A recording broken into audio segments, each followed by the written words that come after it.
Lily, jack மற்றும் சாம் நல்ல தோழர்கள். அவர்களுக்கு புதிய இடங்களை கண்டுபிடிக்க மிகவும் பிடிக்கும். ஒரு அழகான பிற்பகலில் ஜாகின் மாளிகையில் அவர்கள் ஒரு பழைய, தூசியான வரைபடத்தை கண்டுபிடித்தனர். அது ஒளிரும் கோடுகளுடன் ஆச்சரிய தீவை கண்டுபிடி என்று எழுதியிருந்தது. கரிப்புடன் அவர்கள் வரைபடத்தினை பின்தொடர்ந்து கடற்கரைக்கு சென்றனர்.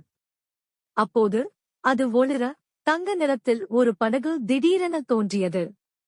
குழந்தைகள் உள்ளே ஏறினார்கள். வீஷ்! படகு மந்திரமாய் கடலில் பறந்தது. ஒரு அதிசயமான பயணத்திற்குப் பிறகு அவர்கள் மர்மமான தீவினை அடைந்தனர். அங்கு ஒளிரும் மரங்கள், பேசும் கிளிகள் மற்றும் ஒளிரும் நீர்வீழ்ச்சிகள் இருந்தன. அவர்கள் நடக்கும்போது ஒரு நட்பான ஆமை வந்தது.